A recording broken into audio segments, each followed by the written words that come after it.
बहुत ज़्यादा देर तक अगर कोई टॉयलेट में मोबाइल लेकर के बैठा रहता है, आजकल बहुत से लोगों की हैबिट्स है कि फ़ोन लेकर के बाथरूम में घंटों घंटों तक बैठे रहते हैं, क्या इससे बवासीर होने का खतरा बढ़ जाता बिल्कुल है? अंतर। अगर आप लंबे टाइम तक मोबाइल हाथ में लिए, अखबार हाथ में लिए बैठे रहेंगे वहाँ पे, तो आपको पता ही नहीं चलेगा कि आपने कितना प्रेशर लगाया और लंबे टाइम तक बैठने से आपके पाइल्स के जो है ग्रेड बढ़ सकते हैं। बवासीर हो गया तो लोग ईसबगोल खाना शुरू कर देते हैं, तो ये फ़ायदा करता है? या किसी भी तरह का फाइबर हुँ। बिल्कुल फ़ायदा करेगा आपके कॉन्स्टिपेशन को रिलीव करने के लिए और पाइल्स को ठीक करने के लिए।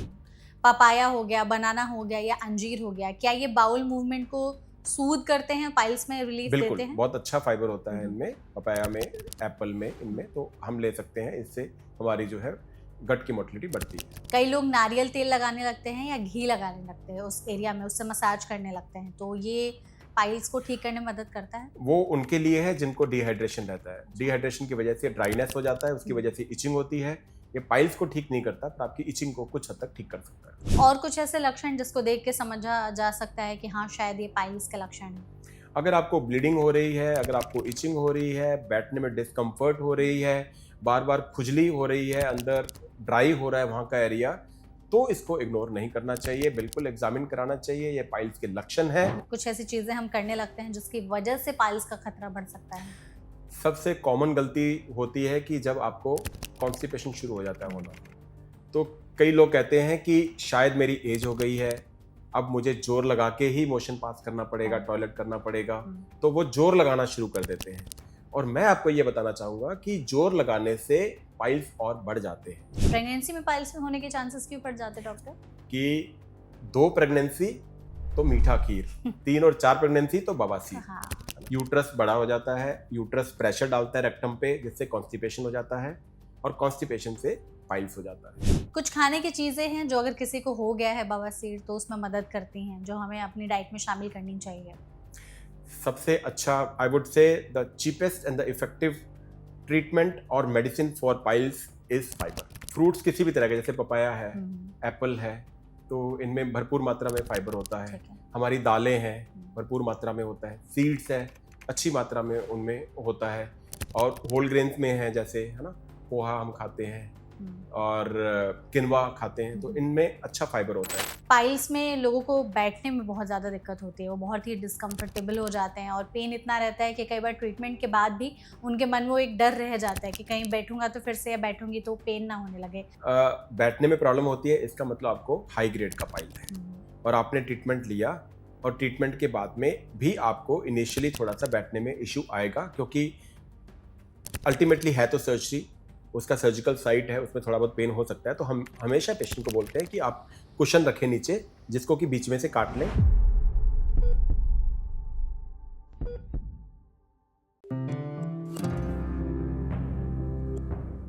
टॉयलेट जाना एक कॉमन नॉर्मल रूटीन है, लेकिन जब वॉशरूम जाते वक्त आपको बहुत ही ज़्यादा पेन होने लगे, ब्लीडिंग होने लगे या फिर स्टूल पास करते समय बहुत ज़्यादा डिस्कम्फर्ट होने लगे, तो कई बार लोग इसे कॉन्स्टिपेशन समझ करके लंबे समय तक इग्नोर करते चलते हैं। हालांकि कई बार ये पाइल्स यानी कि बवासीर के अर्ली सिम्टम्स भी हो सकते हैं, जिसे इग्नोर करना बहुत ही खतरनाक साबित हो सकता है। आजकल की जैसी हमारी लाइफस्टाइल बन चुकी है, ऐसे में पाइल्स के केसेस बहुत ही ज्यादा बढ़ रहे हैं। तो आखिर ये बीमारी है क्या, क्यों हो जाती है, इसको बचाने के लिए हम क्या कर सकते हैं, कौन से ऐसे लोग हैं जो पाइल्स होने के रिस्क पर हैं, इसमें कौन सी फूड जो हैबिट्स है वो हमें करेक्ट करनी होती है सो दैट इसकी प्रॉब्लम ना हो, और ऐसी कौन सी हम गलतियां कर रहे होते हैं जिसकी वजह से हर दिन हम पाइल्स होने के रिस्क पर बढ़ते हैं। तो ऐसे में अगर आप भी इसके बारे में जानकारी जानना चाहते हैं तो एकदम सही जगह पर आए हैं। आज के इस पॉडकास्ट में हम इसी सेशन पर बहुत ही ज्यादा अच्छे से इस टॉपिक पर डिस्कस करने की कोशिश करेंगे, जिसके लिए हमारे साथ इस सेशन में जुड़े हुए हैं डॉक्टर सुखविंदर सिंह सग्गू, जो कि डायरेक्टर हैं जीआई रोबोटिक और bariatric surgery CK Birla hospitals में। तो डॉक्टर, सेशन में सबसे पहले तो आपका बहुत बहुत स्वागत है। Thank you so much. Thank you so much doctor हमारे साथ जुड़ने के लिए। हम चाहेंगे पहले कि आप हमारी थोड़ी सी ऑडियंस को एक आसान भाषा में एक्सप्लेन कर दें कि आखिर पाइल्स की प्रॉब्लम है क्या, कैसे शरीर में बवासीर बनने की शुरुआत हो जाती है। आई थिंक ये बहुत ही इम्पोर्टेंट टॉपिक है और हमारे इस टॉक के बाद में अवेयरनेस बढ़ेगा, जिससे लोगों का फायदा होगा। तो बेसिकली पाइल्स क्या होता है, इसके लिए मैं आपको पहले बताऊंगा कि हमारी अनाटमी नॉर्मल क्या होती है वेन्स की।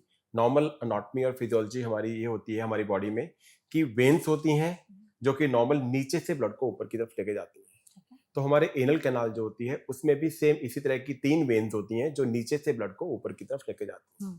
अब ऊपर ब्लड जाने में कोई भी रुकावट आई तो वो नीचे फूलना शुरू हो जाती है। So basically piles is nothing but it is a cushion like structure which is because of swelling of the veins. जो आपकी वेन्स है नॉर्मल वो स्वेल कर जाती हैं। अब वो किसी से भी स्वेल कर सकती हैं। आपने जैसे बोला कि शुरू में कॉन्स्टिपेशन हुआ, इग्नोर कर दिया, बाद में पाइल्स हो गया। क्यों? क्योंकि इससे अंदर प्रेशर बनता है, बिल्कुल इससे फ्रिक्शन होता है। कोई भी प्रेशर बनेगा, जो ब्लड है वो ग्रेविटी की वजह से नीचे की तरफ जाएगा। अगर ऊपर प्रेशर होगा तो ब्लड नीचे इकट्ठा होगा, गुच्छे बनेंगे आपके एनस के अराउंड और वही पाइल्स होते हैं। हमारे पास ना एक छोटा सा रैपिड फायर का सेशन है। हम चाहते हैं कि प्लीज आप जरा सा Sure. इसका क्विक आंसर दे दीजिएगा। सबसे पहले लोगों को लगता है कि कुछ ऐसी चीजें हैं पाइल्स से रिलेटेड, तो आप उसको प्लीज बताइएगा कि ये सही है या नहीं है।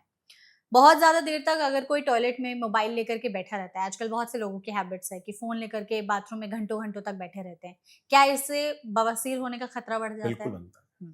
ठीक है। अगर कॉन्स्टिपेशन किसी को बार बार हो रहा है और इसका वो सही से इलाज नहीं करा रहे हैं, तो चांसेस है कि वो आगे चल के पाइल्स में कन्वर्ट हो सकता बिल्कुल है। बनेगा। जो लोग स्पाइसी फूड ज्यादा खाते हैं और स्पाइसी फूड खाने की वजह से उनके डाइजेशन में प्रॉब्लम होने लगती है, तो उनमें भी है ऐसा कि आगे चल करके हाँ पाइल्स हो सकता बिल्कुल है। बिल्कुल ये लीड करेगा पाइल्स के Okay. लिए। पाइल्स पे ना डॉक्टर बहुत सारे लोग खुद से ही कुछ घरेलू नुस्खे अपनाने लगते हैं। बहुत कॉमन है ये चीज, बहुत कॉमनली इस चीज को फॉलो किया जाता है कि बवासीर हो गया तो लोग ईसबगोल खाना शुरू कर देते हैं। तो ये फायदा करता है? या किसी भी तरह का फाइबर बिल्कुल फायदा करेगा आपके कॉन्स्टिपेशन को रिलीव करने के लिए और पाइल्स को ठीक करने के लिए। ऐसे ही अगर बवासीर हो गया है तो किसी ने अपनी डाइट को फाइबर रिच डाइट में कन्वर्ट कर दिया कि वो फाइबर ज्यादा ले रहे हैं, तो पाइल्स हील हो सकता है? बिल्कुल, पाइल्स वो डिपेंड करता है कि कौन सी स्टेज है, इसके बारे में हम बाद में बात करते हैं। लेकिन एक फाइबर रिच डाइट लेना एक अच्छी बात है। ओके। और जैसे अगर किसी को पाइल्स है तो कैसे दूध और डेयरी प्रोडक्ट्स जो हैं वो अवॉइड करने चाहिए? ऐसा नहीं है, अगर आपको कोलाइटिस रहता है तो दूध और डेयरी प्रोडक्ट बंद करने चाहिए। हर तरह के पाइल्स में दूध डेयरी प्रोडक्ट बंद करने की जरूरत नहीं होती। पपाया हो गया, बनाना हो गया या अंजीर हो गया, क्या ये बाउल मूवमेंट को सूद करते हैं, पाइल्स में रिलीफ देते बिल्कुल, हैं? बहुत अच्छा फाइबर होता है इनमें, पपाया में, एप्पल में, इनमें तो हम ले सकते हैं। इससे हमारी जो है गट की मोटिलिटी बढ़ती है। और जो ग्रीन वेजिटेबल्स है, क्या उनको खाने से भी पाइल्स का रिस्क जो है या फिर पाइल्स में अगर हीलिंग सही होती है? ग्रीन वेजिटेबल्स एक आपकी अच्छी हेल्दी डाइटिंग की और हेल्दी गट होने के साइन होते हैं, बिल्कुल लेना चाहिए। कई लोग नारियल तेल लगाने लगते हैं या घी लगाने लगते हैं उस एरिया में, उससे मसाज करने लगते हैं, तो ये पाइल्स को ठीक करने में मदद करता है? वो उनके लिए है जिनको डिहाइड्रेशन रहता है। डिहाइड्रेशन की वजह से ड्राइनेस हो जाता है, उसकी वजह से इचिंग होती है। ये पाइल्स को ठीक नहीं करता पर आपकी इचिंग को कुछ हद तक ठीक कर सकता है। सिट्स बात बहुत सारे लोग करते हैं कि गर्म पानी में बैठ करके सिकाई करते हैं, इससे फायदा मिलता है अगर पाइल्स में? पाइल्स के गुच्छे हैं आपके, स्वेलिंग ज्यादा है, पेन ज्यादा है, तो हम्म। सिट्स बात लेने से, गर्म पानी में बैठने से, ये एक तरह का ट्रीटमेंट होता है। इससे स्वेलिंग भी कम होती है, पेन भी कम होता है। एलोवेरा जेल भी लगा सकते हैं वहाँ के बिल्कुल, जगह को थोड़ा ठंडक पहुंचाने ड्राइनेस के के लिए? लिए बिल्कुल एलोवेरा जेल लगा सकते हैं। Okay, perfect. तो ये हमारा जो रैपिड फायर सेशन था, इसमें हमने जाना समझा, बहुत सारे लोगों के सवाल रहते हैं। हम चाहते हैं डॉक्टर कि एक चीज आप जरूर बताएं कि कई लोगों के साथ पाइल्स, फिशर और जो एक और प्रॉब्लम होती है फिस्टुला, फिस्टुला, इन तीनों के बीच में डिफरेंस क्या है, थोड़ा सा बताइए। बिल्कुल, जैसे हमने पाइल्स के बारे में देखा कि ये गुच्छे होते हैं वेन्स के, और फिशर सिंपल क्रैक होता है। आपने देखा होगा कि कॉन्स्टिपेशन हो जाता है, कॉन्स्टिपेशन की वजह से जो हमारा स्फिंक्टर होता है मोशन का, जितना भी हम उस पर स्ट्रेन करेंगे उसमें क्रैक आ जाते हैं, यानी उसमें एक वूंड बन जाता है, जख्म बन जाता है, उसको फिशर कहते हैं। फिस्टुला जो होता है वो आपके एनल एरिया से थोड़ा सा दूर जाकर के एक अलग से छेद बन जाता है जिसमें से पस का स्राव होता है, वो फिस्टुला होता है। नॉर्मली जो पाइल्स होते हैं उसमें ब्लीडिंग ज्यादा होती है लेकिन पेन इनिशियली बहुत कम होता है। फिशर स्टार्ट ही पेन से होता है, आपको इनिशियली इतना पेन होगा, और पाइल्स का पेन थोड़ी टाइम के लिए होता है, लेकिन फिशर का पेन आपने मोशन पास किया, आप डेफिकेट करने गए, उसके बाद घंटों तक भी होता रहता है। उसको पेन होगा, चीख निकल जाती है, मतलब इतना पेन होता है कि आपकी चीखें निकल जाती हैं और बर्निंग बहुत देर तक रहती है। फिस्टुला में पेन तब होता है जब उसमें पस बन जाता है, अदरवाइज उसमें से डिस्चार्ज होना शुरू हो जाता है और वो मोशन के रास्ते से अलग एक जाकर के छेद बन जाता है, तो वो फिस्टुला होता है। तो बेसिकली बहुत सारे पेशेंट्स हैं वो कंफ्यूज हो जाते हैं कि तीनों में से क्या चीज है, तो उसमें यही रिकमेंड रहता है कि आप अपने सर्जन के पास जाइए, एग्जामिन कराइए, ताकि आपको पता चले कि ये फिशर है, फिस्टुला है या फिर पाइल्स। कुछ ऐसे लक्षण भी होते हैं, जैसे कई लोगों को शुरुआत में लक्षण क्या आते हैं कि बहुत ज़्यादा ब्लीडिंग होने लगती है जब वो मोशन पास करते हैं, तो ब्लीडिंग अगर बढ़ जाए तो क्या ये एक पाइल्स का साइन हो सकता है? बिल्कुल, ब्लीडिंग का अगर नॉर्मली क्या होता है कि मैं जैसे हमने बात किया अभी कि एक वेन के गुच्छे होते हैं, जैसे ही वहाँ पे शेयरिंग होगी, फ्रिक्शन होगा, तो वेन की वॉल जो है वो कट जाती है, फट जाती है, तो वहाँ से ब्लीडिंग होना शुरू हो जाती है। तो अगर आपको ब्लीडिंग हो रही है तो इसका एग्जामिनेशन ज़रूरी है। ये नहीं कि ब्लीडिंग सिर्फ पाइल्स में होती है, ये किसी तरह के कैंसर में भी हो सकती है। अच्छा। तो आपको यह चेक करना है कि वास्तव में आपको पाइल्स है, कुछ और है। अगर ये पाइल्स की ब्लीडिंग है तो इनिशियल ट्रीटमेंट लेने से आगे का जो एडवांस ट्रीटमेंट है उससे बचा जा सकता है। बहुत ज़्यादा इचिंग भी होने लगती है क्या अगर पाइल्स होने हो गया रहता है तो? बिल्कुल, पाइल्स में इचिंग कम होती है, फिशर में इचिंग ज़्यादा होती है। पाइल्स में इचिंग तब होती है जब आपके पाइल्स इंटरनल से एक्सटर्नल बन जाते हैं। हाँ। हम आगे स्टेजेस की बात करेंगे, कौन-कौन स्टेजेस होती हैं, उसमें जो एडवांस स्टेज है उसमें पाइल्स बाहर आ जाते हैं, जिसको एक्सटर्नल पाइल्स कहते हैं, उसमें इचिंग कॉमन है। ठीक है। और कुछ ऐसे लक्षण जिसको देख के समझा जा सकता है कि हाँ, शायद ये पाइल्स के लक्षण हैं? अगर आपको ब्लीडिंग हो रही है, अगर आपको इचिंग हो रही है, बैठने में डिस्कम्फर्ट हो रही है, बार-बार खुजली हो रही है, अंदर ड्राई हो रहा है वहाँ का एरिया, तो इसको इग्नोर नहीं करना चाहिए, बिल्कुल एग्ज़ामिन कराना चाहिए। ये पाइल्स के लक्षण हैं और इसको टाइम से ठीक किया जा सकता है। कुछ ऐसी गलतियाँ जो हम आए दिन कर रहे हैं, जानबूझ के नहीं, ऐसे ही कॉमनली मिस्टेक कि हाँ, कुछ ऐसी चीज़ें हम करने लगते हैं जिसकी वजह से पाइल्स का खतरा बढ़ सकता है? सबसे कॉमन गलती होती है कि जब आपको कॉन्स्टिपेशन शुरू हो जाता है होना, तो कई लोग कहते हैं कि शायद मेरी एज हो गई है, अब मुझे जोर लगा के ही मोशन पास करना पड़ेगा, हाँ। टॉयलेट करना पड़ेगा, तो वो जोर लगाना शुरू कर देते हैं। और मैं आपको ये बताना चाहूँगा कि जोर लगाने से पाइल्स और बढ़ जाते हैं। अच्छा। तो अगर आपको लगता है कि आपको नॉर्मल वे में मोशन पास नहीं हो रहा, आपको स्ट्रेनिंग की ज़रूरत पड़ती है, तो प्लीज़ स्ट्रेन ना करें। ये अच्छी हैबिट नहीं है। आपकी अगर अच्छी बाउल हैबिट होंगी तो आपको पाइल्स नहीं होंगे। दूसरा, हम जैसे बात करें कि वॉशरूम में मोबाइल लेके बैठते हैं, वॉशरूम में हम न्यूज़पेपर लेके बैठते हैं, तो बेसिकली हम मोशन पास करते हैं, अपना वेस्ट जो है हम एक्सक्रीट करते हैं, बिल्कुल ठीक है। लेकिन मोशन पास करना is a not a waste activity. ये आपकी उतनी ही इंपॉर्टेंट एक्टिविटी है जितना कि खाना खाना, जितना कि आपने बैठ के ऑफिस में काम करना। तो इस एक्टिविटी को भी आपको इंपॉर्टेंस देनी पड़ेगी। ये वेस्ट एक्टिविटी नहीं है। और जैसे हम कहते हैं कि मैं माइंडफुल ईटिंग करनी है, ऐसे ही आपको माइंडफुल डिफिकेट करना है। ओके। तो मोशन पास करने के लिए आपको माइंडफुली करना पड़ेगा। आपके ब्रेन को पता होना चाहिए कि आप कितना प्रेशर लगा रहे हैं, कितना प्रेशर नहीं लगा रहे। अगर आप लंबे टाइम तक मोबाइल हाथ में लिए, अखबार हाथ में लिए बैठे रहेंगे वहां पे, तो आपको पता ही नहीं चलेगा कि आपने कितना प्रेशर लगाया, और लंबे टाइम तक बैठने से आपके पाइल्स के जो है ग्रेड बढ़ सकते हैं। ठीक है, तो ये 2 ऐसे कॉमन मिस्टेक्स हैं जिसकी बिल्कुल वजह से पाइल्स का खतरा बढ़ रहा बढ़ है। जाता है। कुछ खाने की ऐसी गलतियाँ जो हम करते हैं या कुछ ऐसे खाने जो बवासीर होने के खतरे को बढ़ाते हैं? आजकल हम देखते हैं कि प्रोसेस फूड का जमाना है, जंक फूड का जमाना है, जिसमें कि कैलोरी ज़्यादा होती है, जिसमें फाइबर कम होता है, ऑयल ज़्यादा होता है, फैट ज़्यादा होता है। तो ऐसे फूड आपकी जो फूड पाइप है उसकी मोटिलिटी को कम कर देते हैं। जब आपकी फूड की मोटिलिटी कम हो जाती है तो ये कॉन्स्टिपेट, जैसे हम कहते हैं ना, मैदा मैदा आपको कॉन्स्टिपेट करेगा। आप रोज नूडल्स खाओ, रोज पिज्जा खाओ, आप ये सब चीजें खाते रहते हो, तो इससे आपकी गट की मोटिलिटी कम होती है। गट की मोटिलिटी कम होने से, कॉन्स्टिपेशन से आपको पाइल्स होने के चांसेस रहते हैं। दूसरा, आपकी स्मोकिंग। नॉर्मली मिथ माना जाता है कि स्मोक करता हूं तो मेरे को मोशन होता है, नहीं तो नहीं होता। सिगरेट लेके बैठते हैं मोशन, नहीं, ये भी बिल्कुल गलत है। वो आपने एक अपना मिथ बना लिया, अपना माइंड सेटअप आपका वो हो गया। जितना भी कोई भी ड्रग अब्यूज करोगे आप, चाहे वो टबैको है, चाहे अलग तरह की ड्रग्स है, चाहे वो अल्कोहल है, ये आपके स्फिंक्टर्स को खुलने नहीं देंगे। आपके स्फिंक्टर अगर नहीं खुलेंगे तो आप नॉर्मली मोशन पास नहीं कर सकते, कॉन्स्टिपेशन होगा, पाइल्स होगा, और जाने कितनी तरह की प्रॉब्लम्स आ सकती हैं। एक और चीज़ जैसे आपने कहा ना कि पाइल्स में खाने का जो अभी है वो काफ़ी ज़्यादा बढ़ गया है। मैदे की बात की आपने, मैदे को लेके डॉक्टर कहा जाता है कि पेट में चिपक जाता है। ऐसा कुछ होता है कि पेट में चिपक जाता है, कॉन्स्टिपेशन बढ़ा देता है? बिल्कुल, वही वही बात है ना कि मैदा जो अंदर जाकर के चिपकता तो है ही, क्योंकि वो डाइजेस्ट नहीं होता, है ना? और उससे आपकी जो गट की मोटिलिटी कम हो जाती है। और इसके साथ में पानी, डिहाइड्रेशन, है ना? इनफ पानी हम नहीं लेते, वाटर इनटेक हमारा इनफ नहीं होता, तो भी आपका मोशन पास नहीं होता, तो भी वो आपको कॉन्स्टिपेट करता है। तो डिहाइड्रेशन इज वेरी कॉमन आज के जमाने में, जहाँ पे हम डाइटिंग करते हैं। आपने देखा होगा कि इवन सेलिब्रिटीज में लड़कियां जो डाइट करती हैं, मेरे पास इतने पेशेंट आते हैं यंग फीमेल्स के, फिशर के साथ में, because of dehydration, because of dieting. This is very common reason for constipation. बिल्कुल। तो अगर लंबे समय तक डिहाइड्रेटेड कोई रहता है, तो जैसे कुछ कॉमन प्रॉब्लम्स होती है कि लो ब्लड प्रेशर हो जाता है या और भी तरह-तरह के प्रॉब्लम्स होने लगते हैं। डिहाइड्रेशन की वजह से पाइल्स कैसे हो जाता है और अगर हम उसको करेक्ट करना चाहते हैं तो कितनी मात्रा में पानी पिएँ? सिंपल सी चीज है, अगर आपको मोशन पास करना है, हाँ। मोशन स्मूथ मोशन कैसे आएगा अगर उसमें पानी होगा। हुँ, अगर आपका मोशन अंदर ही सूख जाएगा तो तो वो बाहर निकलेगा ही नहीं, तो वो ब्लॉक करता जाएगा आपकी फूड पाइप को।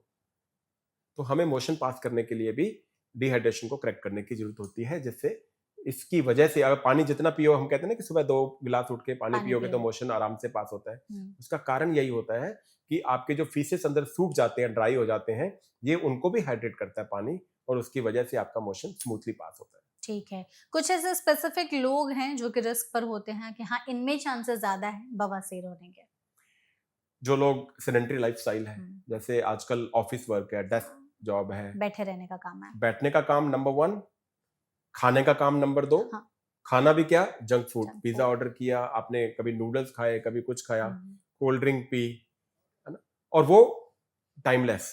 आप हुँ, टाइम पे आप खाना नहीं खा रहे हो, आपकी अगर टाइमिंग खाने की बढ़िया नहीं है तो आपके मोशन पास करने की टाइमिंग भी बढ़िया नहीं होगी। हुँ, तो जितनी भी सेडेंटरी लाइफस्टाइल्स हैं, जितने भी यंग पेशेंट्स हैं, और हाँ एक और, जो लोग जिम में जाते हैं वो वे प्रोटीन लेते हैं। हुँ, हुँ।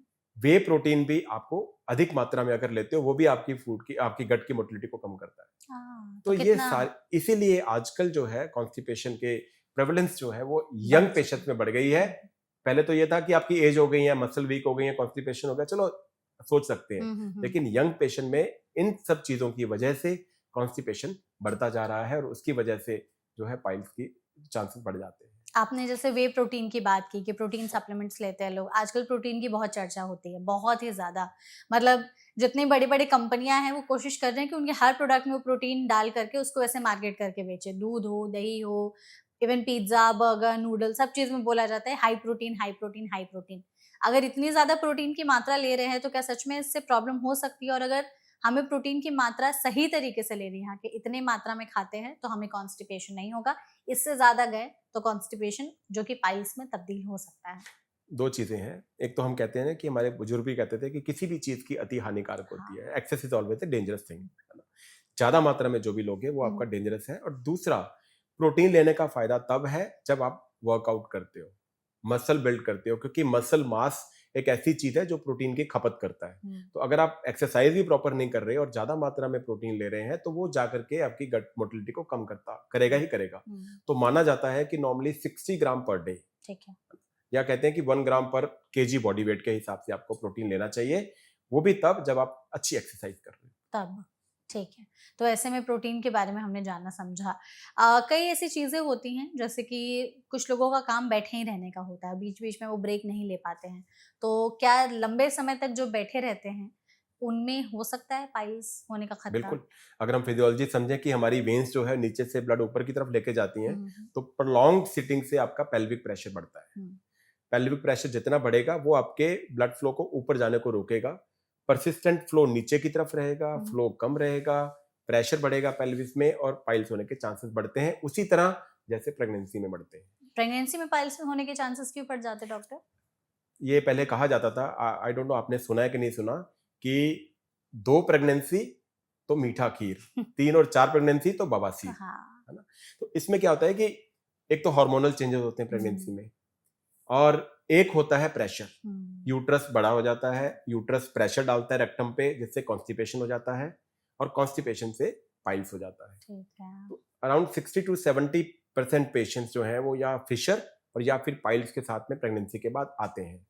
तो तो वो जो मेरा स्लोगन बहुत वायरल होता है, 2 बच्चे मीठी खीर उससे ज़्यादा उसके बाद बवासीर। बवासीर, हाँ। हाँ। तो बिल्कुल, अगर हम अपना डाइट और हमारी लाइफस्टाइल अच्छा रखेंगे हुँ, हुँ, हुँ। तो हम इसको रोक सकते हैं। पानी ज्यादा से ज्यादा मात्रा में लो, फाइबर डाइट ज्यादा से ज्यादा मात्रा में लो उस हुँ, टाइम पे, हुँ, हुँ। और सेडेंटरी लाइफस्टाइल की वजह पे हम कहते हैं ना कि स्क्वाट करके पोछा लगाना, नीचे हाँ, काम हाँ, करना, हाँ। तो जितनी पेल्विक मसल्स आपकी एक्टिव रहेंगी, हुँ, आपके कॉन्स्टिपेशन के चांसेस कम रहेंगे, और आपकी नॉर्मल डिलीवरी होने के चांसेस ज्यादा रहेंगे। तो ओके। अगर ऐसी हैबिट्स बना के रखते हैं through out your pregnancy, hmm, hmm. Definitely आपके पाइल्स के चांसेस कम हो जाते हैं। बिल्कुल, ये जो आपने स्लोगन वाली बात कही, लोगों को ऐसा लगता था कि ये पॉपुलेशन कंट्रोल करने के लिए बोला जाता है नहीं नहीं, कि ये 2 एक्चुअल बच्चे, फैक्चुअल हाँ, फैक्ट, वही। आई वुड से this is depend on the facts. Okay, तो ये आपने वही बहुत सही इंटरेस्टिंग चीज़ हमें बताई कि ये पॉपुलेशन कंट्रोल करने के लिए नहीं, बल्कि सच में ये बीमारी है।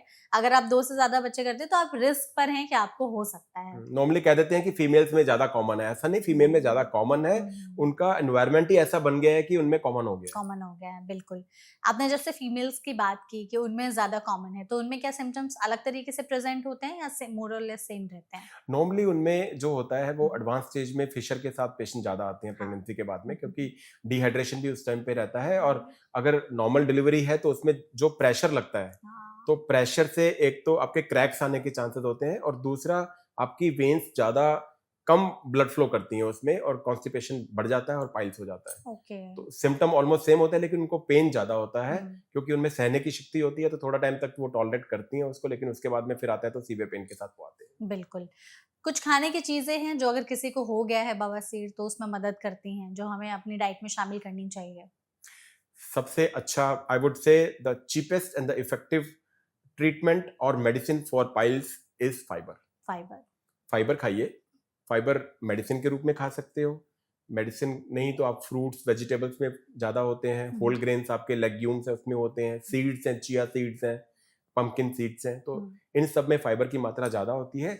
जितना फाइबर आप ज़्यादा खाएंगे आपकी गट उतनी ही हेल्दी होगी।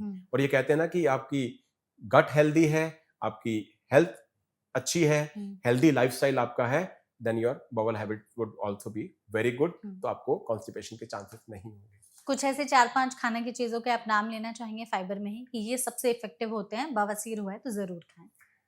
फ्रूट्स किसी भी तरह के, जैसे पपाया है, हुँ। एप्पल है, तो इनमें भरपूर मात्रा में फाइबर होता है। ठीक है। हमारी दालें हैं, हुँ। भरपूर मात्रा में होता है। सीड्स है, अच्छी मात्रा में उनमें होता है, और होल ग्रेन्स में है, जैसे है ना, पोहा हम खाते हैं हुँ। और किनवा खाते हैं, तो हुँ। इनमें अच्छा फाइबर होता है। तो इन सब चीज़ों के साथ अच्छा पानी, 2.5 से 3 लीटर आप अगर पानी की मात्रा लेते हैं, हुँ। तो कॉन्स्टिपेशन के चांसेस कम होते हैं। ठीक है, तो ये सारी चीज़ें हीलिंग में मदद करती हैं। कच्ची वेजिटेबल्स जितनी मर्जी खाइए, रॉ बिल्कुल वेजिटेबल्स। रॉ वेजिटेबल्स आपको खानी है सैलड्स के रूप में। हुँ। खाने से पहले 1-2 प्लेट भर के पहले वो आप वो खाइए, उससे आपको कभी भी कॉन्स्टिपेशन नहीं हो सकता। परफेक्ट है।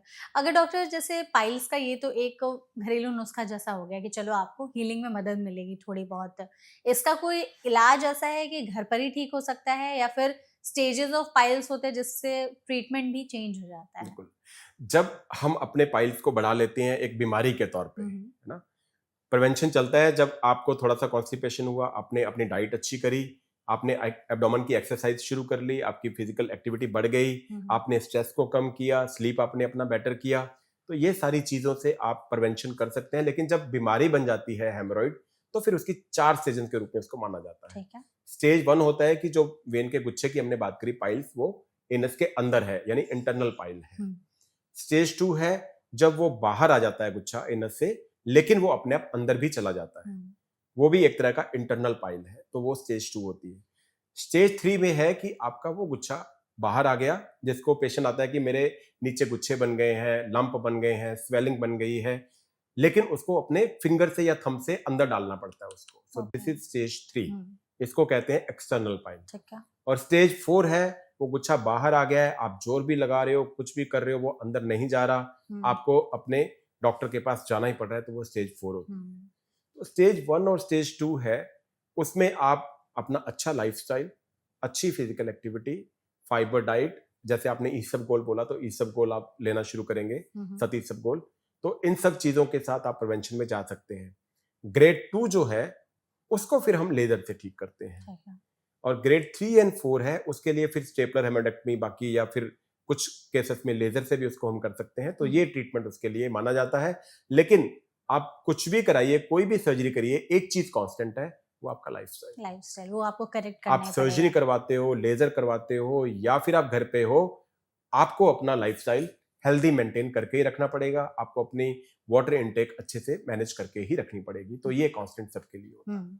आपने जैसे स्टेजेस की बात की, तो स्टेजेस के हिसाब से आपने ट्रीटमेंट बताए। कौन-सा ऐसा स्टेज है जिसमें हम अपने लाइफ़स्टाइल को बदल करके ही उसका इलाज कर सकते हैं, हमें सर्जरी की नीड नहीं पड़ेगी? स्टेज 1। स्टेज 1 स्टेज 1 क्या-क्या लाइफ़स्टाइल में बदले फिर? जैसे हमने बात की खाने की, हम्म, माइंडफुल खाना, टाइम से खाना बहुत इंपॉर्टेंट है। ठीक है।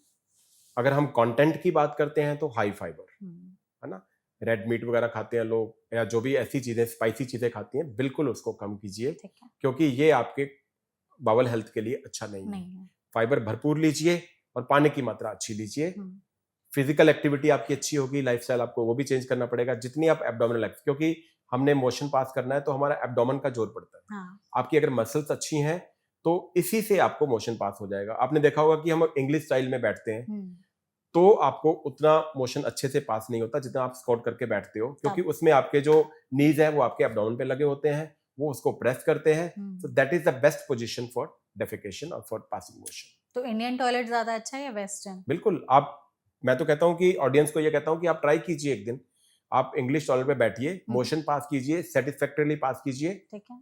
उसके बाद में आप 15 मिनट बाद जाके इंडियन स्टाइल में बैठिए, आपको मोशन आएगा, क्योंकि उतना मोशन आपने पास नहीं किया था। इट मींस जो इंग्लिश स्टाइल में हम इनसफिशिएंट इवैक्यूएशन होता है हमारा, और इंडियन स्टाइल में बैठने से फुल्ली आपका फुल्ली जो है सेटिस्फैक्शन, फुल्ली मोशन पास होता है। लेकिन जिनके वो घरों कारण में बनता है कॉन्स्टिपेशन के लिए, क्योंकि वो आप उतना तो पास ही नहीं कर रहे, पा वो रहे तो रह ही रहा है बिल्कुल। आपका अंदर। तो जिनके घरों में वेस्टर्न टॉयलेट है, इंडियन नहीं कर सकते, उनके लिए कुछ ऐसा उनके है? लिए स्क्वाटिंग एक्सरसाइज है। हाँ। आप डेली 10 से 15 मिनट स्क्वाट करके बैठे नीचे, ठीक है। तो उससे आपकी पेल्विक मसल्स भी अच्छी होंगी। हाँ। और दूसरा इसका ऑप्शन ये है कि अगर आप इंग्लिश स्टाइल में बैठे हैं तो एक छोटा स्टूल लीजिए, हाँ। पैर उस पे पैर पे रखिए अपने, ताकि आपके आपके घुटने जो है आपके एब्डोमेन के पास में रहे। परफेक्ट। तो आप उस स्टूल का इस्तेमाल कर सकते हैं, हम्म। उससे आपकी सेम पोजीशन हो जाएगी जैसा कि इंडियन में होती है। ओके, तो ये वाला जो है चीज बिल्कुल कर सकते फॉलो हैं, कर सकते हैं बिल्कुल हम कर लोग। सकते बिल्कुल। हैं। स्टेज 2 में आपने जैसे कहा कि लेजर सर्जरी की बात आ जाती है, ये सर्जरी कैसे की जाती है, इसका थोड़ा सा प्रोसीजर बताइए।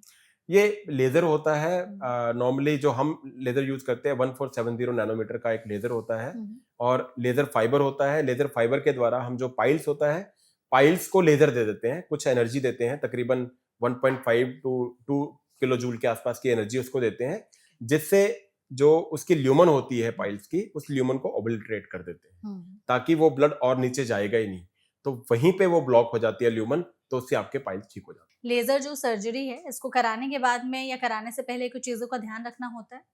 आपको लाइफस्टाइल मेंटेन करके रखना पड़ेगा, और मोशन अच्छे से पास कीजिए। इवन कराने के बाद में भी आपको लाइफस्टाइल मेंटेन करके रखना पड़ेगा। तो तुरंत सर्जरी कितने देर की होती है और तुरंत उसके बाद रिकवरी फुल्ली हो जाती है? 20-25 मिनट्स की सर्जरी होती है ये, 20-25 और मिनट आप बिल्कुल ठीक हो जाते हो। तो सर्जरी के बाद थोड़ा सा ऐसा होता है कि कुछ रिस्ट्रिक्शंस या ध्यान देने की जरूरत है कुछ समय तक?